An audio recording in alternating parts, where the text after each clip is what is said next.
411 Live. Where you can learn about issues that impact us every day. State of world, 411 Live. Real people, real talk. Made to help people in our community in every way.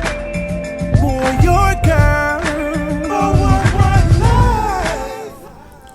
Sex traffickers are good at identifying vulnerabilities and are experts at using manipulation tactics to persuade and control their victims. They identify a void and they go for it. That is a published description of sex traffickers, and I think it's a good one. Hello, I'm Beverly Taylor, and this is the 411 Live, Real People, Real Talk. We are committed to expanding the conversation surrounding human trafficking, specifically sex trafficking. We want to bring the topic to the forefront. We want people to discuss it, to look for solutions, and to help in healing for the trauma victims. Today, we have a very special guest. And as we talk to Nancy Yarbrough, who is the founder of Fresh Start Learning, I want to encourage you to write down your comments, send us your questions, suggestions, because you are part of this conversation. We are going to be talking about dating. Well, I should say the real title is Am I Dating or Am I Being Groomed? And I know that that is an explosive topic, but we will get into it, and we have the right person here to help us navigate this topic, Nancy Yarbrough. Nancy, thank you so much for joining us. Hey, it's my pleasure. We really appreciate it. Now, I'm thinking back. Many of you know that I was a reporter anchor at Fox 6 News, and I met Nancy. Nancy, I'm thinking maybe over 5 years ago? Yeah, it actually popped up on my news feed, and it was like 5 years ago Yeah. that we first went out on the streets of Lisbon taking those purpose-filled purses out. Yeah. Yeah, and it's just snowballed. Now we have lunch together and coffee and meet just to chit-chat and send text messages, so it's always a pleasure to talk to you. You have such a story, and over the 5 years, you know, I've gotten chunks. I've gotten a big chunk here, and I've gotten a big chunk here, but I've got you cornered, and we're just going to talk about it because I think your story will help people who are going through it, Okay. who are coming out of it, who know someone who is in it or coming out of it, and I think it will help someone. And that's my purpose, and I know it's your purpose. Absolutely. I know it's your purpose. So let's just kind of go back because I have lots and lots of questions. And you tell me, you know, you're going too far or let's pull back. You let me know your comfort level. Hey, we say, then we pray. We pray, and then we say, both ways, right? There I'm ready. you go. Okay. I want to know, with sex trafficking, when did you get exposed to this? Well, if you're talking about the knowledge of being exposed from the dating realm, I never knew I was sex trafficked until later on after the healing process took place. I got exposed when I was like 16 or 17 years of age when this guy that was my best friend's brother and her brother he was already, involved in the pimp life, pimp culture, and he had women, and I hung around them quite a bit, and his other brother inspired to be one, and his aspirations was me, and I thought, why not? I was already involved with a lot of mischievous behavior, but also I was still healing from all the trauma that was unresolved. So when his approach was, it's better for me to be a paid hoe than a broke hoe, it made a lot of sense to me. Why not get paid for something that somebody has already taken my innocence? Mm-hmm. I'm not in a real relationship. And if it's pleasing him for me to make money while doing this, then why not? Okay. So at the beginning, I was talking about that definition of a sex trafficker, identifying that vulnerability, capitalizing on it. Do you think he saw in you, this is an easy target? You know what? Yes. Only because when we're talking about those that have been manipulated into exploitation, it is always in the best interest of somebody to watch for those vulnerabilities, because all of us have them, So it's not just like something on your forehead saying, oh, she's an easy mark. It's conversations that open up the door to what you will and won't do. So when your yes should have been a no, then that means continue to go on. If you ask me a question and I'm like, I'm not sure about it, he'll give me reasons why I should. And if those reasons outweigh my, finite mind or my childlike mind, then of course I'm going to say, well, yeah, that sounds really good. So it's never an approach where it's like, okay, I know she'll do it because she's dumb, naive, stupid, or anything like that. It's more so that's having conversations that's pleasing in a nice environment where it's intimate. That's what happened with me. That grooming process was real. Okay. You trusted him? Absolutely, because, again, he was my best friend's brother. I saw him hang out. I liked his style. He was like 12 years older than me. Like, he was the bee's knees, right? Everybody thought that he was so super cool. His name was Ray, and so he was everything. And I wanted to be a part of his life on the exclusive, and because he invited me into that very special place, I thought, then, I wanted to learn more. What else can I learn about this lifestyle that I was way too young to be involved in, but very eager to know something more about it. Okay. And again, you were how old? 16 or 17. 16. Okay. So that first time that you got the money, what did that feel like?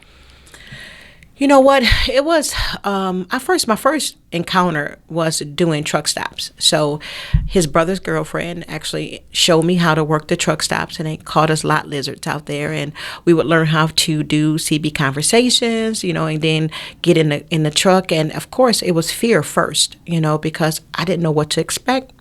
But when I went into behavior, you turn on the who I am out there, brown sugar, and I began to do what I needed to do at the end of the night after we came back and count money, and to see the look on his face like she just got out for her first time and she did good, and hearing that applause, it felt good. It felt good to know that I met the mark on my first try, because I've always been very competitive and always wanted to get the applause. So when that happened, after the man handed me the money for the first time, a shame, of course, hits you because it's all I'm worth kind of thing. But then when you use your antidotes, your alcohol or your line of Coke or whatever you're using, that doesn't even matter anymore. You're about business. This is business.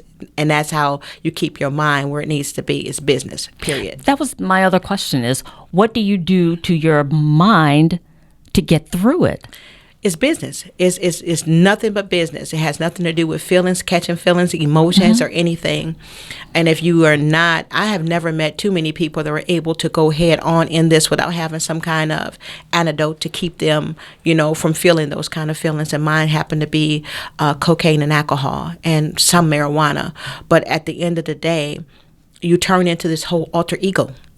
You're not yourself anymore, and you play the role, and that's part of making sure that you stay safe. You don't have any connections at all. I'm here to do this, this, and this, and then I'm done. Now you do play the role while you're engaging in those sexual activities. Of course, you want to make the person that you're with, make them believe that it's pleasurable for you too, and you learn how to do that as well. So it's acting. It's definitely acting for sure. So as you go on, you give him the money. Now here's the deal. That money, all of it goes to him? At the time, we all count money at the same time, so he was actually selling dope. So he have his money at the end of the night of what he brought in. I have mine, and we put it together because it's family, right? So we're figuring out what we need to do. We're figuring out what the cost is for the hotel room. It's organized. It's so organized. It's unreal. Just thinking back on it, and I haven't been back in this place in a long time to just explain step by step.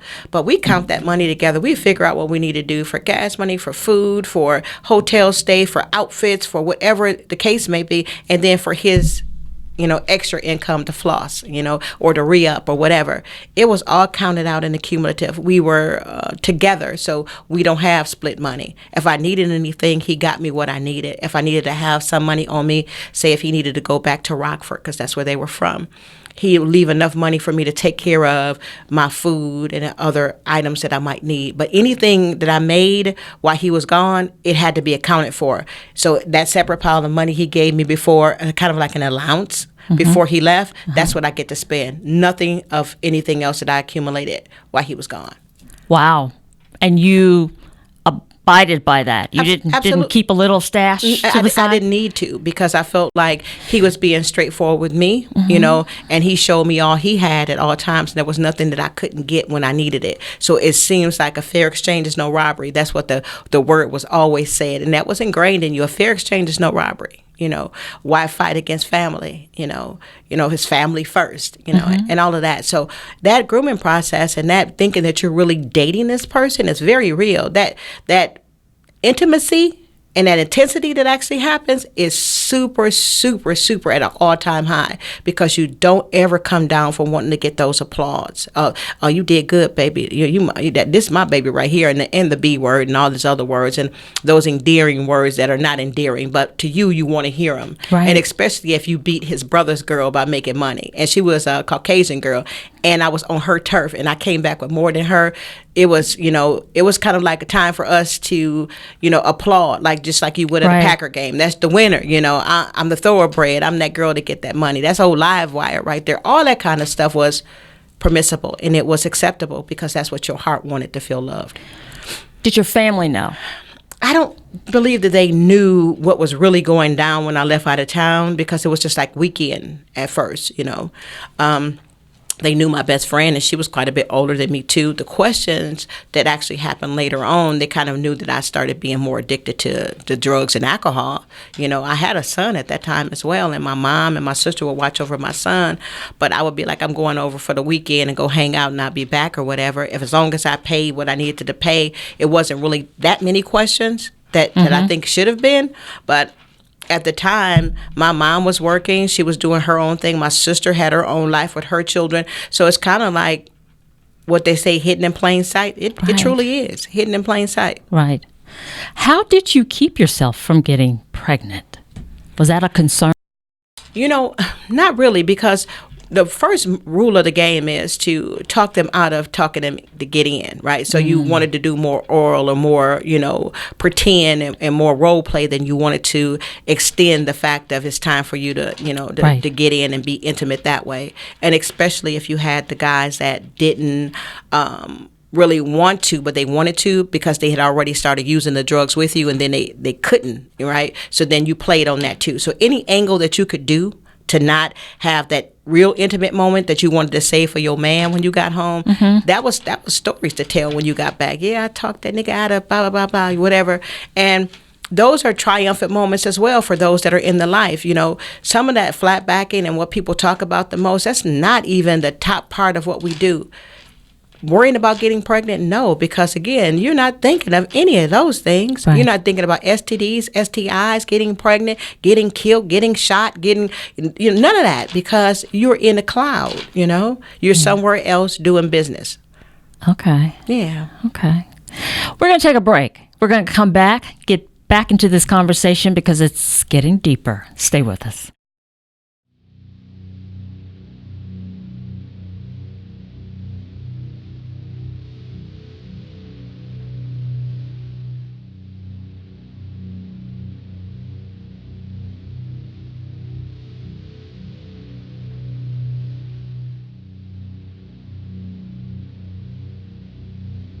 Human trafficking is a global issue that is happening locally. This is a problem that we cannot ignore. Being so scared on that hotel bed and wish I had my money. Going back into that feeling of, man, what am I getting myself into? She rests her head on the prison to which she's chained. I'm standing there and I can't move. I can't go nowhere, I'm stuck. Drug into this spider's web, and she can't untangle herself to freedom. Him telling me how pretty I am and what I can do to trick guys out of money, and what I need to do and how much money I need to bring back, and him making me change into different lingeries to take pictures of me to put me on Craigslist. Now I'm a product to be sold. Beneath this ground we walk is a hell of movement in a forced direction. Gridlocked, traffic lights, sex, currency, bodies, stock, fear, monopolized, auction, blocks. Another job, he come another, and then just being sold over and over and over and over. Minds groomed to be immune to pain. And you used to it, and you just lay there. Numb, desensitized, innocence, drained. I went from that scared little girl, from the foster care, from being molested by my stepbrother, by my foster brother, till being the lonely little girl stuck in a house, so scared with my mother, to being trafficked.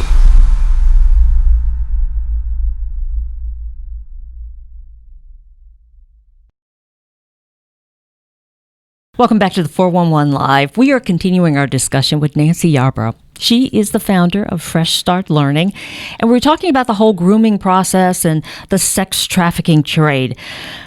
One thing that I wanted to ask you, you were saying getting that affirmation, and the best friend's brother was kind of your pimp or trafficker, what we would call trafficker. At this point, were you thinking of him more as a boyfriend? Absolutely. And that's one thing that when I'm doing any type of informational training or just letting people know, like the beginning of what the grooming process looks like, nobody actually calls the man or the female that they're with a trafficker. Right. It's always, your boo, your bae, your Bonnie, your Clyde kind of situation. So, yeah, that was my man. That was my baby. So it wasn't no trafficker, That was my dude, my nigga, my ride or die. So that's what he was to me. He was my other half of my heart. Right. Right. So how deep, that connection is strong, I'm taking it, right?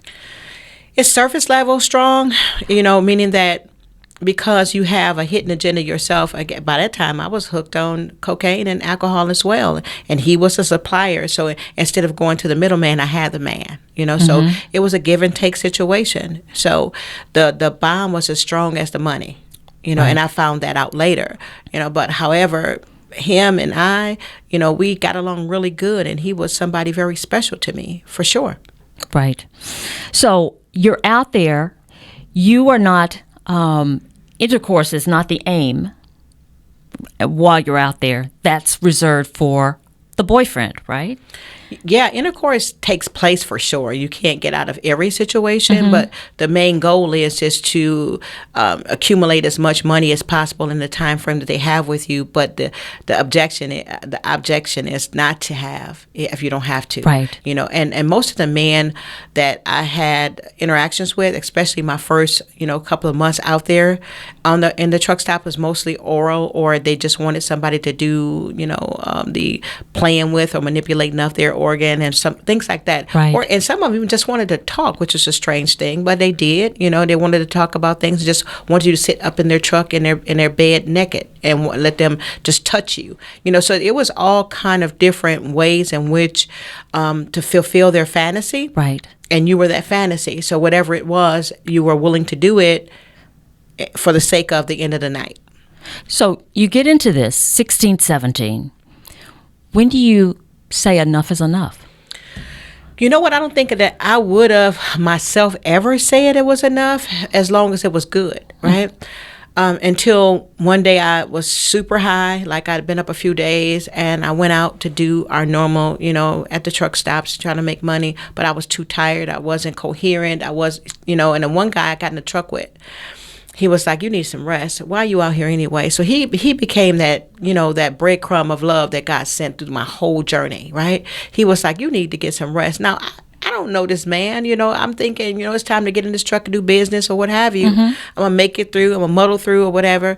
But he was like, you need to rest. And I went back and I laid down in his bed and went to sleep. Wow. Hours had passed and I got up and he took me back to the hotel. Now, mind you, I had only did a few dates before I got into his truck, so I didn't have a lot of money. But when I got back to the hotel room in which he brought me to, I got out and I, greet my man, he's at the door and he knows what's up, and I'm like, hey, what's up, daddy, or whatever. And we go to the table and we do our exchange. He's looking at like, what's this, and I'm like, man, I was so tired. Before I could get all my words out my mouth, I was on the floor. Now, this is the first time I had ever heard him call me that B word out of, not in the context of love or endearment. It was like the nasty B word, and all the other things that shot out of his mouth. You playing games, my MF and money, so it's like that was an awakening that now this is no game anymore. Like, this is something else. And it took me all the way back to unresolved traumas, the things that I had never talked about, my first experience of sex, being raped. All those things came back like a fear moment. And I had never feared him before. But now I have this different feeling about him that I didn't know how to quite explain. That Romeo had now became a gorilla, right? And I didn't get it. So I didn't hear the good job, baby, and that hurt. So, and that's the crazy notion about it. That hurt more than me getting hit. You know, it made me feel like I was out of pocket, like I wasn't doing things like I needed to do it, but I needed to get it right. You didn't please him. Yeah, I needed to get it right. I ain't sleeping with. He left. I didn't get to sleep with him that night. It was a no cuddle. He didn't leave that bag on the table so that I can get my sick off or whatever the case may be. It wasn't the same that morning, And after that, in my heart, I'm thinking, I'll never do that again. I got to make sure that I come home correct, And that was the whole thing where my mindset changed. This is not a lover's thing. This is a business, So it's kind of like it changed my heart toward him, but I still remain compliant, but not compliant to the fact of, I need your love and attention. Now it's more so I need your protection and strength and this bag that I get at the end of the night. So my whole affections changed. Wow. Yeah. Okay. So you get the hit and it's a wake-up call. Yeah. You do what you need to do because now it is really about business. Yeah. So then how do we get Nancy the way she is now? Well, that's a whole nother How do you get out of this? You know what? You start thinking about what you have for real. You're like, I had a home. I had parents that loved me. I had a room at my mom's house. I had a child, man. I had a life that I had not even discovered yet. So I had a lot of stints of sobriety. And one day, that young lady, the same one that groomed me, the same one that was the brother's prized possession, we got off one morning and they were in Rockford, but we had to come back to, to our space and, get rest and eat and rest up for the night. But instead, she said she wanted to take me home, that she didn't think I needed to be out there anymore. Now, I don't know whether or not jealousy had kicked in or a guy that touched her heart, or again, one of those breadcrumbs of love that says, you need to come out. And she's like, I'm taking you home. And she did. I lived right next door to my best friend at the time, too. So the brother knew where I lived. But she brought me home, and he hadn't came back for the weekend, so he didn't know I was gone. Right. He called. I didn't answer his phone calls and all of that, right? So I'm at home, and I found me a local dope man, and I got my stuff, and I'm upstairs at my mom's house getting high, and he started knocking on the door, and that was a few days later, but he came knocking on the door, and I looked out the top window, and that fear, the same fear I had when he hit me, came again, and I went in that closet, and I sat down there, and I was so afraid, like, oh my God, he gonna kill me, kind of thing. But he left, and needless to say, he tried to come back into my life, but at that time, after that, I never had another trafficker. I had other men that, that I played the role with to get money, but I never had somebody that was the grooming kind of guy, the one that really didn't have any intent on doing anything else except for utilizing, my innocence, my weakness, and turn it around for a capital gain. So I never went back to him, but I still stayed in a life. I became the other side of what he was. So I started, helping girls to understand the power that was in them, but that was still wrong. I never trafficked a girl that was under the age of 18 that I know of, but I did have girls that I did pull in by the same manipulation that was used on me. I would dress them and I would make them feel comfortable about themselves, give them the same rhetoric that I had received, but on a different level. I never put my hands on them. I gave them free choice, let them keep their own money. They would divide with me what they wanted to because they felt like they should, but that still wasn't good, So it's a really, really, really roller coaster of a lifestyle, because you don't forget those things. And I'm so afraid when people say, let's just take this girl or this boy out of their life. Then what are you going to replace it with? Right. Because that was truly my life. From the time I got up in the morning to the time I went to sleep, it was organized, what I needed to do, how much I needed to make, how I was going to make it. People don't get that. They think differently. I always thought that mine was better because mine had a sweeter ending, you know, but it was still the same, you know, and again, that wasn't good either. And you were still on drugs? Oh, yeah, that was why I did it. Why you did it? Yeah, absolutely. For the money. So how do you get out of all of this? You know what? I always had a foundation that was laid way back when, for my dad, you know, giving his life to Christ, and I was in church when I was younger, and you know, so I had all of that. So I had more curiosity and vulnerability than I had poverty and abuse at home, right? So I didn't have those precursors. I had no business out in the street where I was at. However, that brought me back, because that's why the stints of sobriety were very real with me. I would have a wake-up moment like, you know what, I know that I know better. And I would go to rehab, get myself together, and, you know, and then run into somebody else, you know, then changing in my man card, you know, thinking that would be fulfilling for me. And then end up back on the street again, because now I still didn't get what I wanted there, but I get what I want when I'm using these drugs. So it kind of that kept happening back and forth. Back and forth. Yeah. Because a lot of people, you know, that question is, well, she got out. Well, why did she go back? Yep. You know, people ask that. Yep. I can only speak for the people that I have the privilege of, you know, working with now for the last 5 years, these girls that are between the ages of 12 and 17, and then that same time frame of myself. The reason why you keep going back, because you haven't fulfilled the thing that keeps you from going back, that love and acceptance. You're still trying to find it, and you found it back then, and you don't have to live up to anything out in the street. You can be exactly who you want to be out there, and there's no judgment. So then when you come back to the real world, people want to ask you questions that you don't even know the answer to. Right. They want to judge you, point fingers at you, talk about, you know, what they can do for you, but then your heart is saying, well, why didn't you do it then? You know, then you pull up that wall, and you don't want to talk about it, and you act like it didn't happen. So then when pressure happens, you go back to what's familiar, because nobody filled that void. So it's tough getting out. Yeah, mentally. It is. Mentally, yeah. right. The mental part of it is the part that actually keeps people going, because I've seen young ladies that are now young adults and now older women that have been part of the life, but they still have the attributes of the life, right? They still have the same conversation, the same slick talk, the same nonchalant way of doing things. Only thing they left behind was the drugs and the guy that was trafficking them. They still are sleeping around. They still, you know, so a lot of the behavior is still there. And people fail to realize, when people put it in one box and say, if this guy or this girl has you out here doing it, but what if you come back out and become a renegade and you do it yourself? Are you not still trafficking? You still are. Right. You know, but it's just in a different way. So there's so much more that we can uncover and dig into when it comes to all the different ways in which people are pulled in, dragged in, saying yes and go in. But there's no cookie cutter. There's no one way in and one way out. There's multiple ways in, multiple ways out. Right. Yeah. Well, one thing that I'm grateful for is that you are helping women get out. Yeah.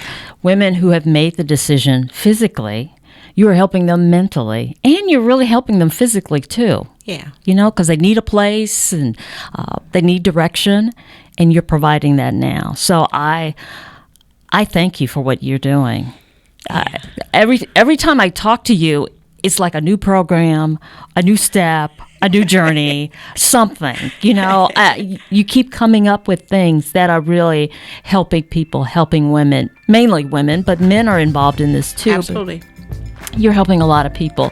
So what I'm going to do is close this out, because we're running out of time. And then we're going to come back. Okay. And we're going to do a part 2, because I want to talk about that journey from the life and to getting to the Nancy that I see here now. That's it. The Nancy who's smiling, who's happy, who's blessed, who is blessing others. Yeah. So Nancy Yarbrough, founder of Fresh Start Learning. We are going to continue our conversation in part 2. I hope that you will join us for that. Just a reminder that the 411 Live is embarking on a multi-part project talking about sex trafficking and spreading the healing from the trauma of trafficking. We need your help. We need your support. So will you please go to the 411live.org website and donate. Help us, support us, because we have a lot of things that we want to do, and we need your help to do it. I know this community is giving, this community cares, so I'm not really concerned. I know that you will do it, and I know that you will help us. Thank you for joining us. I'm Beverly Taylor. This is the 411 Live. Real people, real talk.